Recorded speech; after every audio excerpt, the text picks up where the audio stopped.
महाराष्ट्र में कुछ ही दिनों में विधानसभा के चुनाव होने वाले हैं। राज्य में राजनीतिक सरगर्मियां तेज है। नेताओं ने जनता के बीच जाना शुरू कर दिया है। वहीं नासिक जिले में एक कार्यक्रम में शामिल हुए उप मुख्यमंत्री देवेंद्र फडणवीस, जहां उन्होंने विभिन्न मुद्दों पर अपनी बात रखी। फडणवीस ने कहा कि मैंने तय किया है कि जिस दिन मैं अच्छा काम करूंगा उसी दिन सम्मान भी लूंगा। साथ ही कार्यक्रम में शामिल लोगों की ओर इशारा करते हुए कहा कि इन सभी का आग्रह था कि यह सम्मान हम करें, वे समझेंगे कि ये हमारे पंथ के प्रमुख लोग हैं। आपका ये कृतज्ञता समारोह होने जा रहा है और मुझे भी इस पर आकर्षण हुआ है। लहानपणी चांदोबामध्ये विक्रम आणि वेताळाची गोष्ट वाचायचो.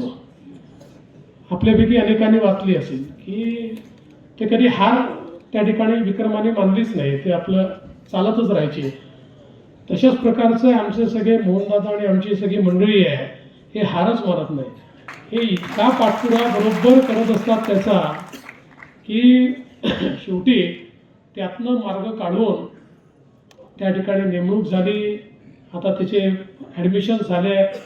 माझी एकच इच्छा या निमित्ताने आहे की आता तर ठीक आहे, आपण छोट्या ठिकाणी हे चालू करू, पण शेवटी महाराष्ट्र आणि मराठी भाषा ही आपल्याकरता स्वाभिमानाची गोष्ट आहे.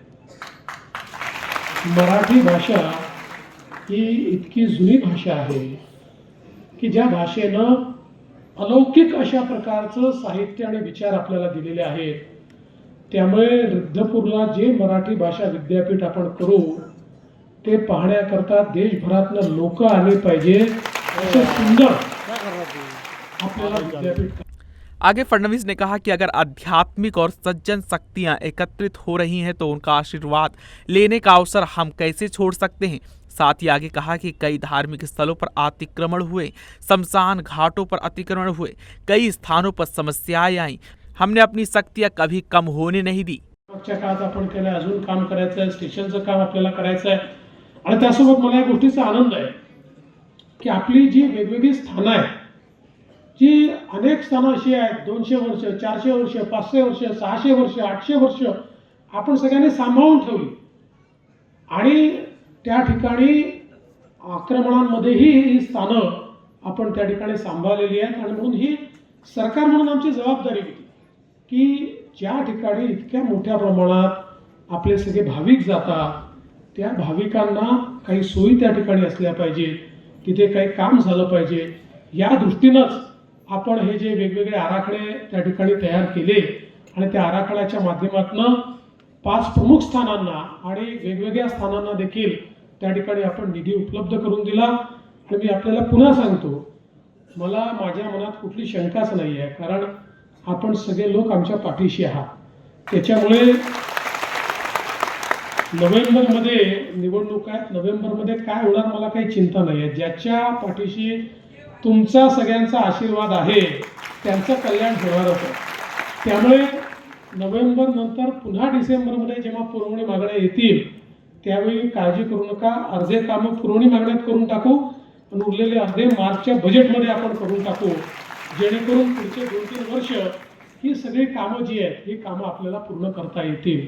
अर्थात अडचणी अनेक आहेत, कारण ज्याचा उल्लेख केला की स्वातंत्र्याचे 75-77 वर्ष जरी झाले तरी देखील महानुभाव पंथ हा आपल्या स्वतःच्या भरोश्यावर आपलं कार्य चालवत होता. सरकारने पाहिजे त्या प्रमाणात कधीच लक्ष दिलं नाही, म्हणूनच इतक्या समस्या उभ्या राहिल्या आहेत. आता सरकारने लक्ष द्यायला सुरुवात केली आहे. आपण बाबा हा प्रयत्न करू. एवढी सगळी संत महंत मंडळी या ठिकाणी बसलेली आहेत, ज्यांच्या प्रत्येकाच्या पाठीशी इतका मोठा संप्रदाय आहे. एक अतिशय पॉवरफुल अशा प्रकारचे व्यासपीठ आहे. त्यामुळे या व्यासपीठाच्या साक्षीनं मी सांगतो की आपण सगळ्यांनी प्रयत्न केला तर पुढच्या 5 वर्षामध्ये आपण एकही काम शिल्लक ठेवणार नाही.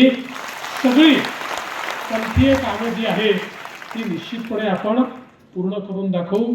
आगे उप मुख्यमंत्री ने कहा कि स्वतंत्रता के 75 वर्ष पूरे हो गए हैं, फिर भी महानुभाव पंथ अपनी खुद की भरोसे पर अपना कार्य कर रहा था। सरकार ने कभी भी ध्यान नहीं दिया, इसलिए इतनी समस्याएं खड़ी हुई हैं। अब सरकार ने ध्यान देना शुरू कर दिया है। खूप लोक आहेत की जे सगळे तुमच्या पाठीशी सातत्याने आम्हाला आठवण करून देण्याकरता त्या ठिकाणी असतातच. आणि अर्थात तुम्ही तर बाबा आहातच, म्हणजे तुम्ही कधीच सोडत नाही. मी बघितलं की त्यांच्या बाबांच्या डोक्यात 24 तास हाच विचार असतो आणि किती फिरतात, किती अमरावतीला कधी असतात, नागपूरला कधी असतात. मी कुठे असेल, माझा दौरा गेला की मला बाबांचा मेसेज असतो की मी नाशिकला भेटू की बुलढाण्याला भेटू, आणि बरोबर ते पोचतात आणि मला त्या ठिकाणी भेटतात. तर मला असं वाटतं की हे अतिशय चांगलं कार्य आपण सगळे करता आहात आणि या कार्यामध्ये थोडा हातभार लावता आला. शेवटी बघा, जीवनामध्ये आपण जात असताना संपत्ती घेऊन जात नाही. आपण जीवनामध्ये जात असताना आपली चांगली कामच घेऊन जातो. त्यामुळे जिथे जिथे आपल्याला काही चांगलं करण्याची संधी ईश्वर देतो, त्या संधीचा फायदा घेतला पाहिजे. आपण ती संधी आम्हाला देता, आमच्या हातून 4 पुण्य कामं होतात. त्यामुळेच मला असं वाटतं की निश्चितपणे पुढच्याही काळामध्ये अशाच प्रकारे हे काम आम्ही करत राहू.